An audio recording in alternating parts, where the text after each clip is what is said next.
하나님은 다윗의 인생의 첫 자리에 늘 계셨습니다. 다윗은 여호와로 시작하는 인생을 산 사람입니다. 나는 뭐뭐다, 나는 무엇을 이루었다, 이 얘기가 아니라 다윗의 인생의 주어가 내가 아니라 여호와였다는 것입니다. 그분이 나를 지으셨고 나를 다스리고 계시고, 그래서 내 인생의 첫 자리에 여호와가 계신다라고 노래하는 것입니다. 우리는 나를 앞세울 때가 참 많이 있습니다. 내가 뭔가를 했다, 내가 이만큼 기여했고 내가 이만큼 성취했다, 내가 이런 일을 하는데 하나님이 나를 도와주셨다, 그렇게 고백을 할 때가 참 많이 있습니다. 그러나 그렇지 않습니다.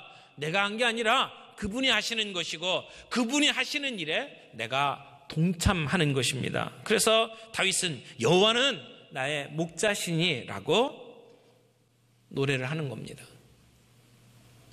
저와 여러분의 인생에 여호와께서 첫 자리에 임할 수 있기를 바랍니다. 다윗은 여호와는 나의 목자라고 그랬어요. 이스라엘의 목자나 우리의 목자가 아니라 나의 목자라고 고백합니다. 나라고 하는 단어가 굉장히 많이 나옵니다. 17번 사용되었습니다. 이 시편은 나와 하나님과의 관계를 설명하는 시입니다. 그것을 목자와 양의 관계로 설명을 했죠. 목자와 양의 관계는 뗄래야 뗄 수 없는 관계입니다. 생명의 관계입니다. 양은 목자를 떠나서는 살 수가 없습니다. 양은 목자를 의지해야만 합니다. 그래서 우리와 하나님과의 관계가 생명적 관계에 있고 절대 의존적 관계에 있다는 것을 설명하고 있는 것이죠. 다윗에게 하나님은 멀리 계신 분이 아닙니다. 천지를 지으시고 그리고 난 뒤에 세상을 돌아보지 않는 그러한 하나님이 아닙니다. 그저 교리로 이해하는 추상적인 하나님이 아닙니다. 나의 하나님, 내가 양을 치고 있는 가운데 주님이 나의 목자이심을 깨닫도록 만드시는 하나님, 하늘의 하나님이 나의 목자가 되셨다, 위대한 하나님이 나와 친밀한 관계를 맺고 계시다라고 노래하는 나의 하나님이라는 사실입니다. 여러분은 하나님을 나의 하나님으로 고백하고 계십니까? 우리의 하나님 속에 내 하나님이 없을 수 있어요. 교회에 나오고 함께 기도하고 신앙생활을 하는 것 같지만 내 인생의 주인이 주님이 아닌 경우들이 있다는 얘기입니다. 나의 하나님이 아닌 경우들. 나의 하나님으로 고백할 수 있는 은혜가 있기를 바랍니다. 여호와가 나의 목자이시다라고 하는 말은 현재형입니다. 물론 과거에도 나의 목자셨고 앞으로도 우리의 목자이실 겁니다. 그러나 내가 살아가는 모든 순간마다 다윗은 여호와가 나의 목자이시라고 고백을 하는 겁니다. 여러분, 천지를 지으신 하나님이 지금 나와 함께 하시는데 내게 무엇이 더 필요하겠습니까? 오늘도 우리의 삶 속에 목자가 되셔서 우리를 이끌어 가시는 그 주님의 손길을 함께 경험하는 이 시간이 되기를 바랍니다. 나의 목자가 될 때 그때 진정한 신앙생활이 가능합니다. 1대1의 만남, 주님과 나와의 만남이 없으면 우리는 겉으로 맴도는 존재가 될 뿐 진정한 신앙의 핵심에 들어올 수가 없습니다. 신앙생활하면서 주님과 나와의 관계가 확실하게 세워질 수 있기를 바랍니다.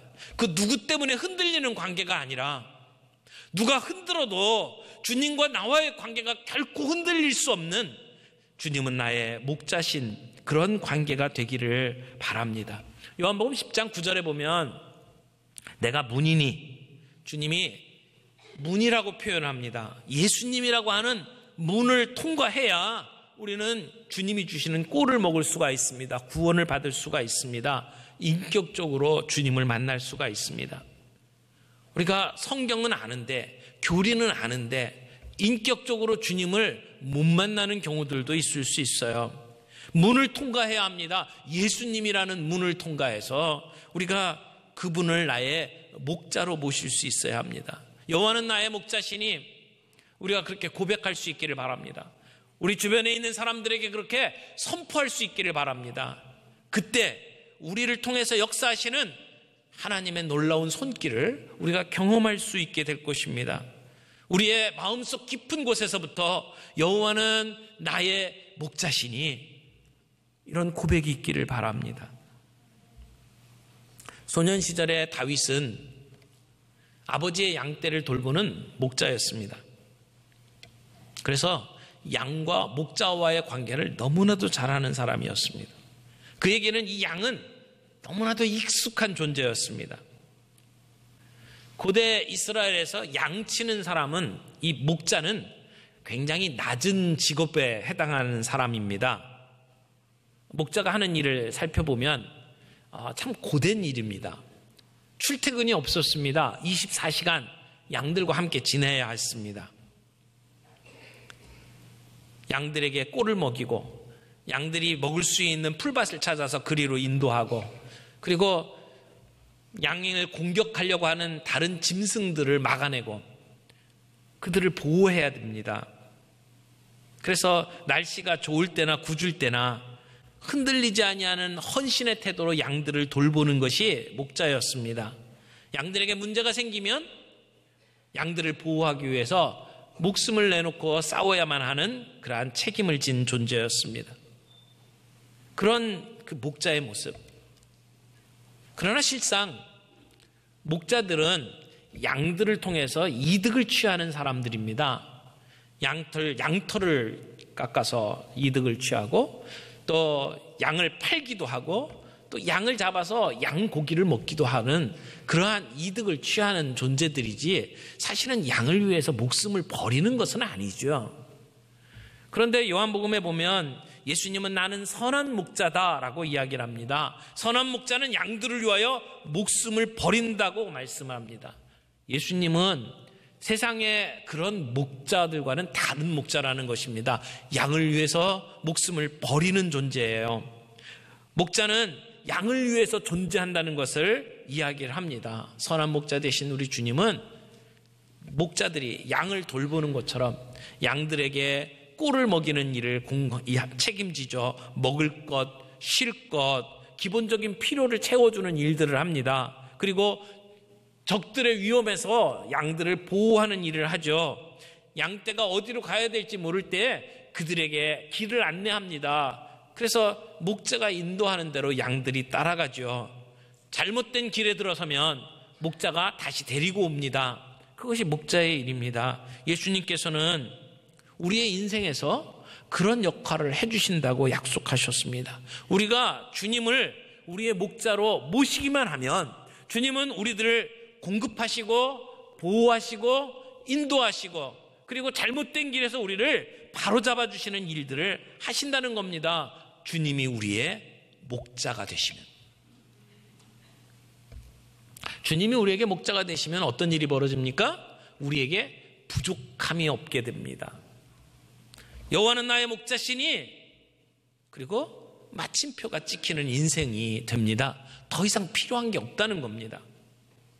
어떤 목사님이 이웃교회에서 심호하는 후배 전도사님으로부터 주일날 저녁에 설교를 부탁을 받았습니다. 그래서 약속을 하고 이제 날짜가 다 돼가는데 전도사님이 목사님께 전화를 걸었답니다. 그래서 목사님, 이제 주보에 순서를 짜고 있는데 설교 본문하고 제목을 주세요. 그랬어요. 그랬더니 목사님의 설교 본문은요, 시편 23편 1절부터 6절까지입니다. 그러면 제목은요? 제목은 여호와는 나의 목자시니. 그랬더니 전도사님이 쓰는 거예요. 여호와는 나의 목자시니. 그리고는 그 다음에는요? 그랬대요. 그래서 목사님이 그 다음에 그거면 됐지 뭐가 필요해? 이렇게 얘기를 했답니다. 그래서 전도사님이 알았습니다, 목사님. 그럼 주일날 뵙겠습니다. 그리고는 이제 주일날 목사님이 가가지고 이제 전도사님의 안내를 받아서 예배에 들어갔습니다. 주보를 딱 펼쳤더니 그날 주보에 자기가 설교하는 제목이 이렇게 쓰여 있는 거예요. 여호와는 나의 목자시니 그거면 됐지 뭐가 필요해?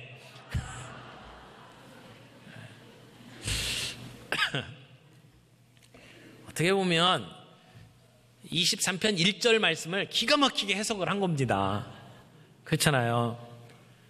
여호와는 나의 목자시니 그거면 됐지 뭐가 필요합니까? 내게 부족함이 없으리로다. 그 말씀이에요. 여호와가 나의 목자가 되시면 우리에게는 참 만족이 있다는 겁니다. 그분의 양이 된다는 것, 내가 그분의 양이 되고 주님이 나의 목자가 되시면 우리는 만족할 수밖에 없습니다. 그런데 이 찬양을 하고 있는 다윗을 생각을 해보십시오.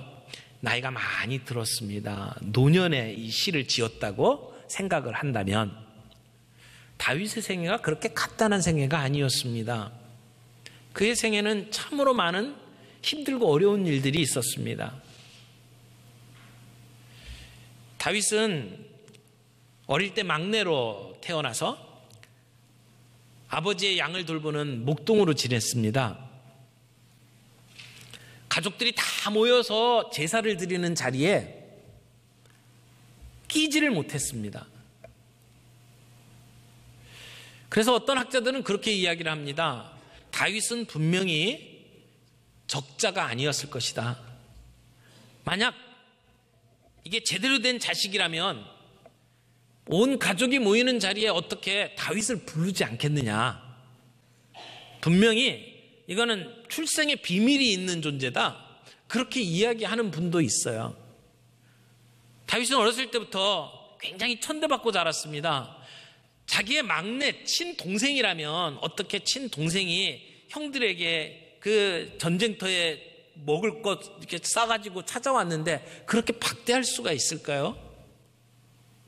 그런 것을 보면 다윗은 참 어린 시절이 그렇게 평안한 시절이 아니었던 것을 알 수 있습니다. 그런가 하면 그는 사울의 위협 속에서 늘 숨어 다녀야만 했습니다. 목숨을 건지기 위해서 이굴저굴 숨어서 다녀야만 했고 중년이 지나서 왕이 됐지만 아버지의 왕권에 도전한 아도니아와 반란을 일으켜서 나중에 죽게 되는 압살롬의 그 힘겨운 시간을 보내야만 했습니다. 노년에 인구조사를 감행한 것 때문에 자기 백성들이 7만 명이나 몰살당하는 모습을 봐야만 했습니다. 늘 그의 앞에는 책임이 따라다녔고 죽음을 눈앞에 두고 위협 속에서 살아가는 인생, 바람잘 날 없는 그러한 인생을 살았던 다윗입니다. 그가 인생의 마지막에 여호와는 나의 목자시니 내게 부족함이 없으리로다 이렇게 고백하고 있는 모습, 무슨 의미가 있을까요? 여러분, 내용을 잘 살피려면 양의 존재를 좀 알 필요가 있습니다. 우리는 양 그러면 어떤 생각이 드나요? 사실 우리가 양 키우는 분들이 아마 거의 없잖아요. 저 대관령에 가면 양을 좀 볼 수가 있습니다만은 우리 주변에서 양을 못 봅니다. 양이 어떤 존재인지를 잘 몰라요. 우리는 사진에 들어있는 정도. 그래서 양 그러면 순하고 그리고 깨끗하고 순결한 존재로 우리는 생각을 합니다. 그런데 양 키우는 데 가서 보면은요, 양 더럽기 정말 그지없습니다. 지저분합니다. 막 양털이 서로 꼬이고 냄새 나고요. 그런가 하면 양이 순한 존재가 아니에요. 양 고집 무척 셉니다. 그래서 양같이 순한 이런 표현이 이렇게 썩 어울리는 게 아니라 양같이 고집이 센, 이게 맞는 얘기입니다. 그런가 하면 양은요 근시예요. 멀리를 못 봅니다. 그래서 양들이 이렇게 가면은요 그 양 사이에 우두머리가 있고요. 그 우두머리 양 그 엉덩이만 보고 다녀요. 걔가 어디로 가는지를 몰라요. 그래갖고 잘못된 길로 앞장을 서게 되면은요 그게 죽는 길인데도 그냥 따라갑니다. 실례로 2005년도인가요? 그 터키의 이스탄불에서 양떼가 앞에 있는 리더 양이 잘못 갔어요. 그래가지고 이 절벽으로 가가 절벽에서 그냥 떨어졌습니다. 근데 뒤에 있는 양들이 다 엉덩이만 보고 따라가고 1,500마리가 같이 이렇게 떨어졌어요. 그 중에 3분의 1이 죽었습니다. 그처럼 양이 참 둔합니다. 스스로를 방어할 수 있는 능력이 없습니다. 그런데 그들에게 정말 중요한 존재가 목자라는 거죠. 좋은 목자 만나는 게 양의 실력입니다. 양이 살아갈 수 있는 능력 어디에 있느냐? 좋은 목자를 만나는 것이죠. 좋은 목자 만나면 그들의 삶에 부족함이 없게 된다는 것을 이야기합니다.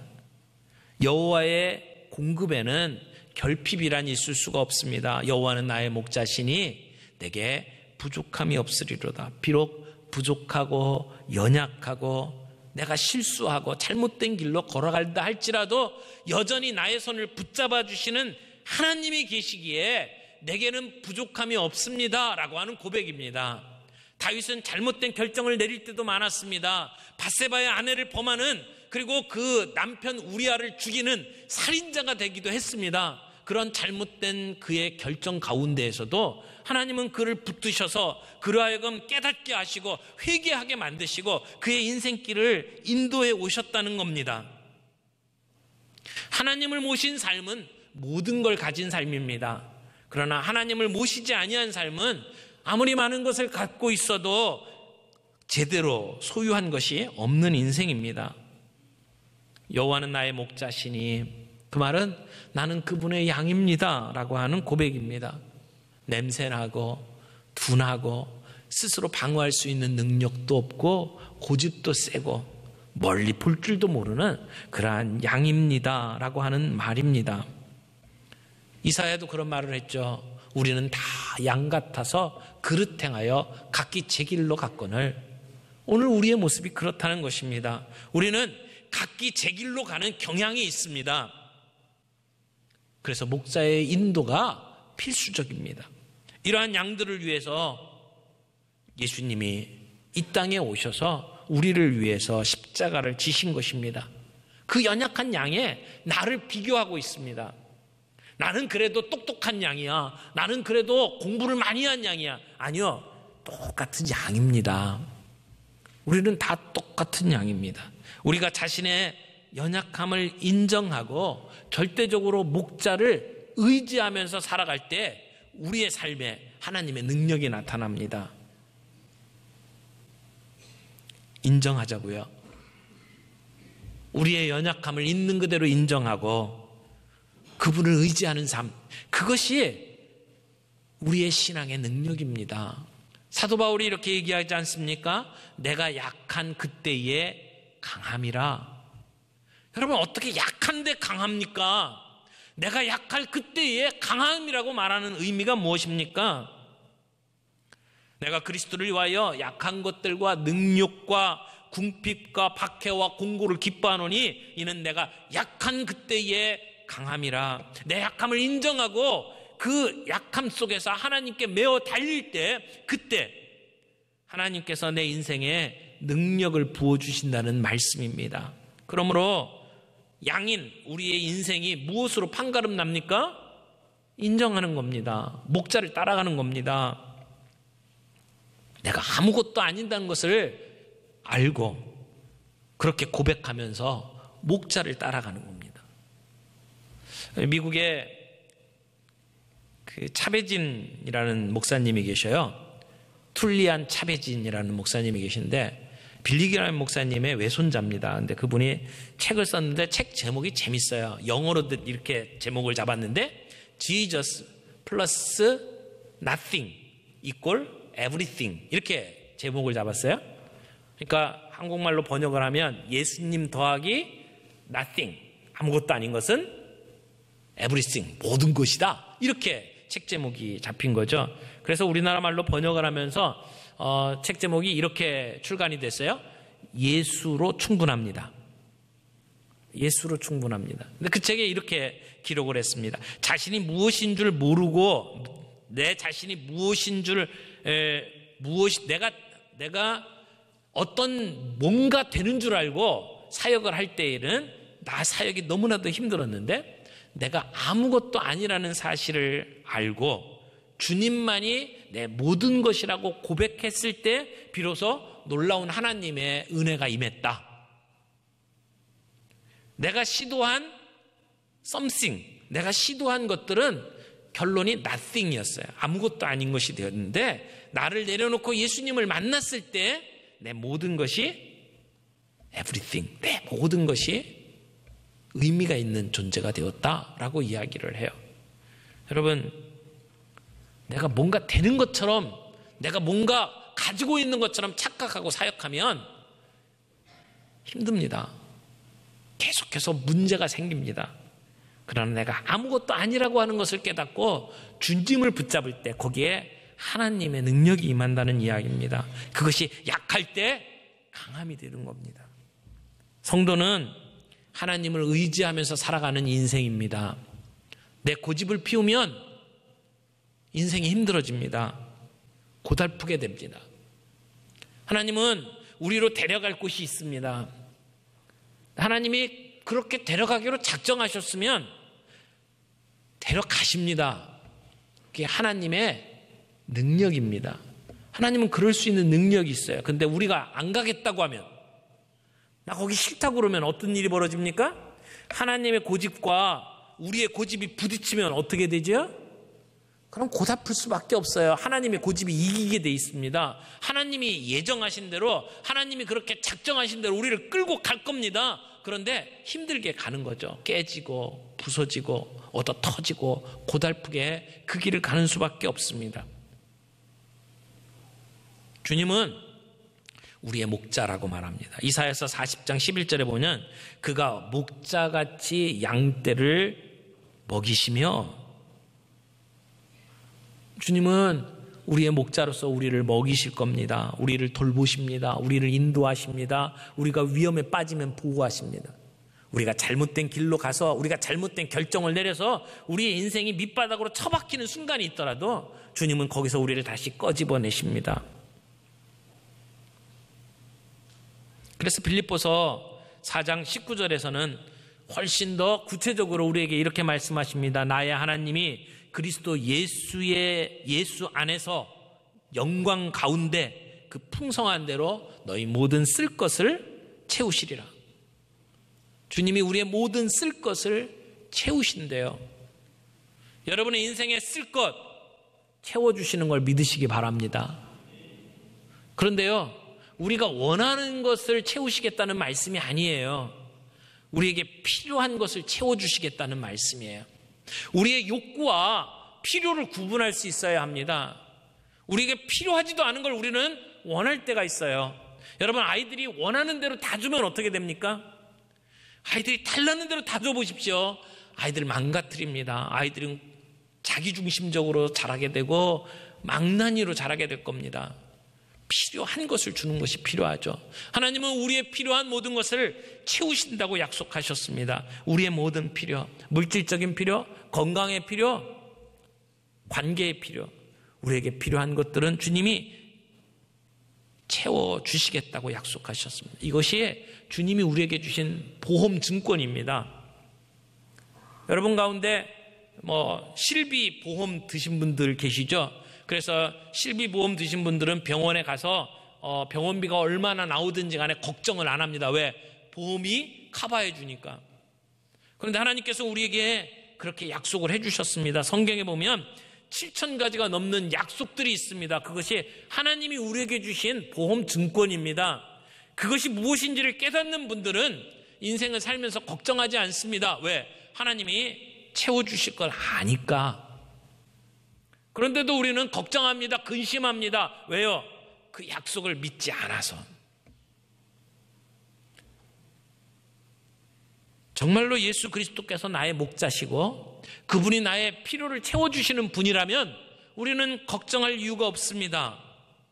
근심 따위 할 이유가 없습니다. 우리가 근심을 하고 있다면 그것은 마치 무신론자처럼 행동하는 겁니다.